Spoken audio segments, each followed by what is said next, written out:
Bien, y ahora vamos al diálogo con la psicóloga forense Adriana Savio. Adriana, buenas noches, ¿qué tal? ¿Cómo va? Hola, ¿cómo están? ¿Cómo Buenas estás? noches. Buenas ¿Cómo noches. están? ¿Cómo están? ¿Cómo está el equipo? ¿Bien? Bien, Aquí estamos, bueno. tratando de sobrevivir. Está bien, como todos. Como Sí. todo. La verdad que han sido hablamos de eso, ¿no? 2 golpes muy seguidos Sí, y eso nos conmovió a todos. fue realmente bastante impactante, pero aparte también bastante, diríamos, preocupante de más ya. Inclusive yo ahora estaba hablando con unos colegas hace unas horas y me planteaban justamente eso, ¿no? Que en menos de unos pocos meses, de unos 2-3 meses, fueron casi un total de 100 niños, de 100 menores ultimados en situaciones criminales, ¿no? Así que bueno, bastante consternados, ¿no? Bastante Sí. consternados, y aparte cómo lo que está sucediendo, que también lo estamos observando, cómo se está viendo el golpe de manera frontal y directa contra la población infantil y adolescente, ¿no? Sí, tal cual. Y lo que nos cuesta entender del perfil del adulto que comete esta atrocidad, ¿no? Es difícil de comprenderlo, Adriana. Sí, es una situación complicada. Ahora me estaban justamente, me habían llamado por el tema del perfil. Siempre es el perfil más oscuro con el que nos enfrentamos cuando nos encontramos con este tipo de circunstancias, ¿no? Tanto sea de manera individual, o sea, tanto estemos hablando de un agresor sexual único que trabaje de manera individual, de un A ver si te moves un poco con el celular porque te perdí en un momento. A ver, ¿ahora me escuchan? Sí. No, yo decía Sí. que tanto cuando estamos hablando de un perfil de un agresor sexual que Sí. diríamos actúa de manera individual, como de un conjunto de agresores sexuales también. Digo que también es, diríamos, un perfil que aparece muchísimo cuando trabajan en conjunto, como por ejemplo en los casos de tratas, ¿no, verdad? Que también nos encontramos mucho lo mismo, Claro. de alguna manera. Adriana, viste, pero en este caso último de Brisa, lo que por lo menos a mí me llamó más la atención es que es un hombre que no es del entorno, porque en general los niños son niños y niñas, ¿no? Violados o asesinados por gente más de su entorno. En este caso no fue así. Bueno, a ver, hay un detalle que hay que separar, ¿no? Para poder informar justamente a la población. Hay una diferencia entre el abusador y el violador como perfiles, ¿no? El abusador, desde el punto de vista victimológico, el abusador siempre elige, diríamos, víctimas conocidas que tienen mucha familiaridad, y de hecho el modus operandi es trabajar en contacto con alguien que es elegido, que le facilita la llegada por ser conocido. Sí. En el caso del violador es distinto, porque el violador, desde el punto de vista psicológico y victimológico, elige a la víctima justamente para beneficiarse también por la sorpresa de la víctima. Por consiguiente, cuando hablamos de violaciones, o de ataques sexuales, hablamos siempre, diríamos, de víctimas que son atracadas por sorpresa, diríamos, en lugares públicos o demás, y la mayoría de las veces, te diría que en un 97% de los casos, siempre la víctima es bastante desconocida, o sea, el agresor no la elige previamente, ni tampoco la conoce del medio privado de él. Entonces, esa diferencia es muy importante marcarla porque es bueno justamente para la prevención, ¿no, verdad? Perfecto. O sea, las violaciones siempre son circunstancias terribles que se dan en instancias, diríamos, en lugares la mayoría de las veces abiertos, no necesariamente en espacios privados, y especialmente con víctimas que son de alguna manera elegidas bastante al azar. Aunque capaz que puede haber una previa búsqueda. Un contacto previo, pero claro. Sí, de unas horas.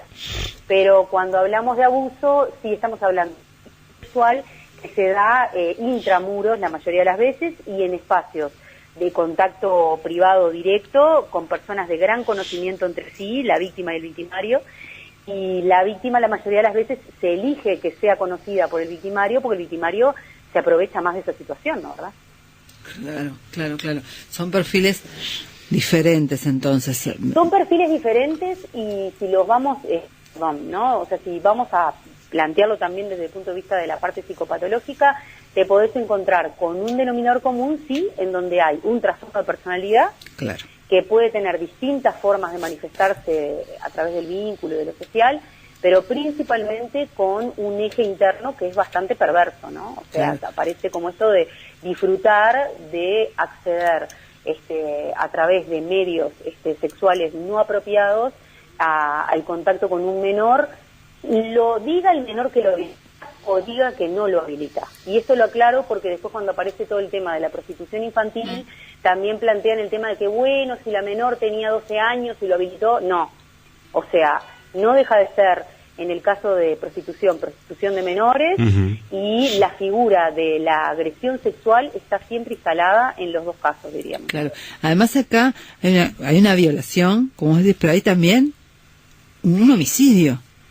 Bueno, esto que tú observas muy bien tiene que ver justamente con el nivel de complejidad del perfil también, ¿no? O sea, no es solamente, diríamos, la circunstancia que implica, primero la circunstancia delictiva que implica el rapto, sino que aparte del rapto después viene agresión sexual y posteriormente la ultimación del homicidio, exactamente. Ya está hablando de un perfil mucho más complejo. Igualmente, por un tema de investigación en sí mismo, hay que siempre analizar dos posibles hipótesis, que son las siguientes. ¿Qué pudo haber pasado alrededor, en la circunstancia, para que el agresor sexual decidiera terminar el proceso a través de un homicidio? Que hay que ver, porque a veces es por circunstancias que tienen que ver por situaciones de que lo puedan ver o que no lo puedan ver, o porque realmente necesita terminar el proceso de esta manera. Es terrible lo que estoy diciendo, pero sí, en estas cabezas funciona así. Y, o si no, la tercera opción también es que pueden haber otro tipo de diríamos, motivos que llevaron a que, bueno, a que la niña fuera raptada, que buscaban capaz que hacer otra cosa, no les pudo salir y se ultima y se les quita la vida, ¿no? O sea, en los tres casos es una cosa siniestra. Y en los tres casos, bueno, hay que siempre manejar las tres opciones, porque también, no podemos jugarnos todo a que sea solamente por consecuencia única del perfil del sujeto que le agrede sexualmente. Hay que ver qué otro tipo de circunstancias pueden cruzarse, ¿no? Para que se decida que la escena termine de esa manera. Claro, él se puede haber sentido perseguido o en peligro en algún momento, decís vos. Sí, o que quizás pueda haber habido otro tipo de movimiento, en el caso que nosotros no lo sabemos, de por ejemplo que la niña haya sido raptada por otras razones y que capaz que la querían llevar a algún lugar y eso no sucedió y se la ultima, o sea, es lamentable, es terrible, pero digo, o sea, No, claro. Ese tipo diríamos, de hipótesis hay que manejarlas de esa manera, ¿no? Lo mismo que manejamos la hipótesis por ahora es hipótesis de violación, porque nosotros no desconocemos. Claro. Exactamente, sí. Si hubo violación o no. Sí, exacto, son hipótesis, pero bueno, hay que manejarlas y que de hecho todo lo que es la parte de investigación, inclusive aunque sea de perfil criminal psicológico, se hace desde un basamento científico, o sea, se trabaja con inducción completa, con una base totalmente científica y se van descartando posibilidades, ¿no, verdad? Por otra parte, tenemos el terreno que es como que yo siempre separo, que tiene que ver con lo victimológico y que tiene que ver, diríamos, con lo que hace más a la cuestión de la sociedad en sí mismo, de cómo nosotros como sociedad podemos prevenirnos frente a este tipo de situaciones. Claro. Que es algo que yo siempre a mis alumnos les planteo, de que no va unida una cosa a la otra, porque cuando surgen estas situaciones siempre vamos todos pensando contra lo jurídico, lo legal, y bueno, y la justicia, a ver, ¿qué pasa? En este tipo de casos tiene que preservar a la población, sin lugar a dudas, pero también tiene que preservar que la población no tome justicia por mano propia y arremeta y se generen problemas más grandes, ¿no? Por supuesto. Entonces, cuando pensamos en esa línea, que tenemos que pensarla más desde lo victimológico, en realidad tenemos que pensar más como potenciales víctimas que somos, y bueno, tratar de ver a ver qué podemos hacer entre todos socialmente, porque en realidad todos pasamos frente a esa chiquita. Claro, porque no es una cuestión de, Adriana, esto no se arregla con más seguridad, te lo pongo entre comillas. No, ni tampoco se arregla, como decía un profesor muy querido de mi facultad, con más policías por metro cuadrado en la calle. Claro, por eso, estos son casos que no van por ahí. No van por ahí y van por un tema que tiene más que ver con una cuestión de la formación, de los valores, pero también la pregunta de toda la población. Bueno, mientras formamos, sensibilizamos y demás, ¿qué hacemos con los que ya piensan y hacen este tipo de cosas? Claro, bueno, porque para eso, hay factores además, como vos decís, de enfermedad. Claro. Que ahí... enfermedad que sí, psicopatológicamente es una enfermedad, entre comillas, porque tienen conciencia de lo que hacen. No estamos hablando de psicóticos que deliran, ¿eh? O sea, el agresor sexual es un paciente con tratamiento, ¿tá? Que se le puede hacer un tratamiento y un seguimiento.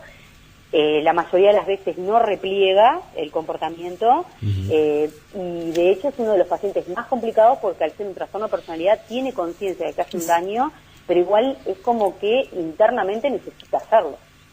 Claro. O sea, que ¿me estás hablando que es difícil de rehabilitar? Difícil. La rehabilitación en estos casos es complicada, y no pasa por un tema de esperanzas. En realidad lo que tú puedes hacer es una mejoría en su funcionamiento social y de contacto. Pero no en vano, los griegos ya estaban hablando desde la época de los griegos de la psicopatía, y la llamaban justamente la demencia moral. O sea, ellos hablaban de una demencia moral, ellos hablaban de un sujeto que lo veían, que funcionaba perfecto para todas las cosas cotidianas, pero cuando tenía que cumplir las normas morales como las cumplía todo el mundo, evitaba hacerlo y generaba el daño sobre los demás, ¿no? O sea, imagínense el contenido de eso. Claro, puede ser un vecino fantástico, un compañero de trabajo normal. Sí. El tema es que, a ver, ¿cómo nos protegemos? Porque esa es la pregunta. Seguro. Porque tampoco es esa cuestión de la alarma pública. No, claro, o como la niña fue sola a estudiar, y sí, porque tiene 12 años, o sea, no. Claro.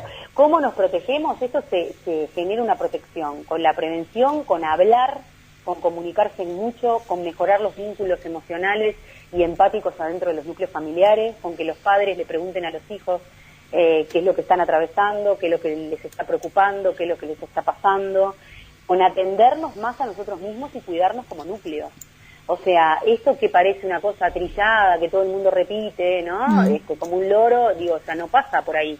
O sea, tiene un fundamento real que tiene que ver con, proteger las hebras de los núcleos familiares internas, mucho más, y que nos importe realmente más el otro, de alguna manera, ¿no? Eso por supuesto, pero recién me hablabas de que un violador va a atacar por sorpresa.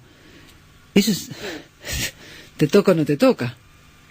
Eso te toca o no te toca, y ahí me llevas a otros terrenos. Bueno, hay estudios sobre eso también, ¿no? Hay análisis que se han hecho impresionantes, por ejemplo en México, en Ciudad Juárez se ha hecho mucho el análisis victimológico de cómo se elige, y hay perfiles que son más elegibles que otros, pero no porque la víctima pobre tenga la culpa. Claro, exactamente. O sea, sino porque hay elementos que son mucho más diríamos, elegibles de parte de una mentalidad psicopática con elementos de agresión sexual en una mujer que otros tienen una forma de elegirlo de alguna manera, y en un porcentaje es azaroso, en otro porcentaje no tanto.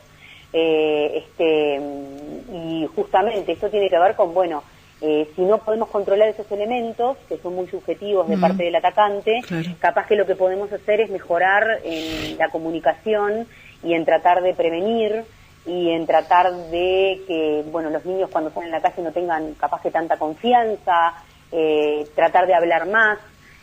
A mí me pasa, yo trabajo mucho en clínica con todas las edades y trabajo también con niños y con adolescentes, y a veces pasa que ellos mismos dicen que les cuesta comentarle determinadas cosas que no les gusta o que les pasó a los papás o a las mamás, y esto como que hay que pulirlo mucho más. El uruguayo es muy parco para esas cosas, y de hecho nosotros nos tratamos muy mal socialmente, y a nivel de nuestros núcleos familiares también nos tratamos muy mal.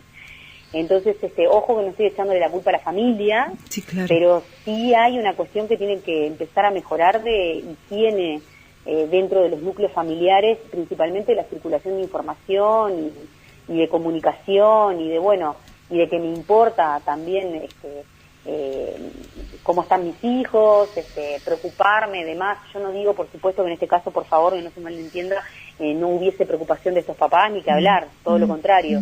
Pero poder ir como cerrando todos los frentes para poder cuidar estos aspectos. Y por el otro lado, en lo que es la parte civil, trabajar en, yo actualmente ya estoy trabajando en un proyecto que tiene que ver con un registro único de agresores sexuales, que es un proyecto que ya se impulsó hace años atrás y se ha trancado bastante, porque hay otros aspectos que tienen que ver con lo jurídico, que es complicado también para que se integre bien con nuestra Constitución, y es un proyecto que de alguna manera marca que si ya hay un antecedente de agresión sexual, si ya hay algo que tiene que ver con que el sujeto fue imputado por agresiones sexuales de algún tipo, no importa cuáles fueran, ya se pueda de alguna manera tener a este sujeto en un listado identificado y que, porque va a repetir. Y que ese es el punto. A nosotros actualmente lo que nos está faltando un poco es un poco más de sensibilización en la parte, diríamos, de lo que vendría a ser intervención criminológica y policial, con lo que es la parte psicológica criminal. O sea, perfectamente desde lo psicológico criminal nosotros siempre sabemos que el agresor sexual es un repetidor, o sea, es un revitativo de la conducta. El tipo lo que está buscando todo el tiempo, la persona lo que busca todo el tiempo es recomponer, y esto va a llamar la atención, pero es así, recomponer inconscientemente un aspecto de su mente que no lo tiene totalmente comprendido a través de un acto que en este caso significa el abuso o la violación de un menor. Y lo que yo estoy diciendo es que necesariamente por esa razón, hay un factor casi de loop mental que hace que este sujeto vuelva otra vez a necesitar, entre comillas, repetir esto. Acuérdense de lo que les nombré de los griegos de el demente moral, ¿no? O sea, hay una falla en la moralidad, pero hay una falla también a nivel clínico. Y no son totalmente enfermos psicóticos, ¿no? O sea, saben la diferencia entre el bien y el mal y conocen la diferencia entre la realidad y la fantasía. Claro. Entonces, no es que está alucinando. Exactamente. Para nada. Son sujetos que se manejan... que sabe que lo que está haciendo está mal. De hecho, el sujeto que tuvo esa situación, que ultimó en esta situación del caso de esta chiquita, del caso Brisa, un sujeto que ya tenía, antecedentes por, inclusive, tentativas de secuestro, la famosa figura del secuestro extorsivo, que de hecho atrás de la figura del secuestro extorsivo el perfil psicológico siempre, la mayoría de las veces, es un trastorno de personalidad con manipulación y altos niveles de seducción. Y también habían habido tentativas de agresiones sexuales. Entonces, frente a un sujeto así, yo, y eso es la discusión que siempre tengo con amigos y con colegas y con abogados y demás, que trabajan en la parte jurisprudencial, no pasa porque nos volvamos lombrosianos y señalemos, digamos, vayan todos a la horca, porque no viene por ahí la idea. Pero desde el punto de vista de la prevención tiene que poder empezar a existir algo que a nosotros nos advierta que una persona puede volver a cometer este tipo de circunstancias. El talón de Aquiles de esto es cómo preservar paralelamente a este registro, las garantías de el anonimato, entre comillas, de la seguridad de la persona, ¿no, verdad? Que si bien ya cometió un delito y fue procesado por algún delito de estas características, es una persona que sigue en libertad. Entonces es como se puede exponer sin exponer al mismo tiempo, ¿no? Que acá justamente viene el gran conflicto desde la parte constitucional, diríamos. Pero eso es la parte jurídica. La parte civil, en realidad, lo que estamos necesitando nosotros como población es poder empezar a hacer un registro único real que nos pueda ayudar a prevenirnos. Inclusive ya a partir del momento que tengan el primer antecedente por agresión sexual, o por algún tipo de atentado, de atentado pudor, etcétera, ya poder de manera inmediata, evitar que esa persona pueda tener contacto con espacios donde haya menores y haya niños, no sé, ver en general, ¿no? Es casi imposible evitar en su totalidad. Es casi imposible evitarlo. Pero digo, a ver, no. Sí, en el caso que el adulto tenga, digamos, tenga una trabajo, actividad una específica Exacto, que... exactamente, sí. exactamente. Lo que pasa es, miren, ¿saben qué pasa, chiquilines? Que es como muy delicado también, porque es algo que hay que poderlo manejar con muchísimo equilibrio, porque primero, Claro. es muy delicado, segundo, todos, a ver, sin hacer una apología de este tipo de sujetos, estamos bajo la misma Constitución, ¿se entiende? Claro. Entonces, desde lo jurídico, todos somos sujetos de derecho, y bueno, y es ultra delicado y tiene que ser muy calibrada la manera de poder trabajar en este registro para no caer en excesos ni de un lado ni del otro, diríamos, ¿no? No. Los derechos humanos y demás, ¿no? Porque viste que en estos días todo el mundo no, pero no tienen ni que tener, la gente lo quiere, dice cosas imposibles de reproducir, pero lo que pasa es que hay mucha indignación y demás, uno trata de no sumar. Yo exactamente, yo en ningún momento hago una apología de este tipo de sujetos, porque yo digo, trabajo con esto y he visto de las dos partes, pero de todas maneras no podemos volver a la época del ahorcamiento en la plaza pública. Claro.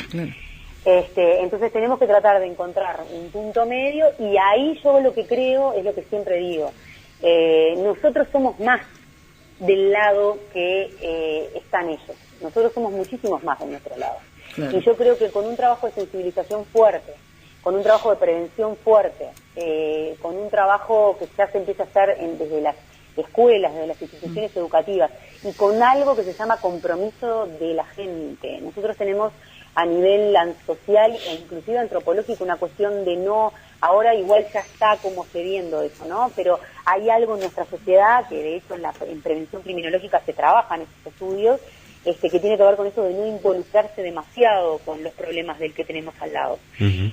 O sea, poder empezar a romper con eso sanamente, ¿no? Y bueno, y mejorar lo que tiene que ver con esto de la intimidad, en el buen sentido de la palabra intimidad, en la que nos podamos sentir tranquilos de salir a la calle, de manejarnos, de que nuestros hijos vayan al liceo o a la escuela y lleguen bien y vuelvan bien, y que si alguien ve algo raro que pueda plantearlo, sin caer tampoco en una cuestión de que somos todos paranoicos, salimos todos corriendo porque vemos algo extraño, o sea, poder empezar a hacer una conciencia más fuerte a nivel social. ¿Qué pasa?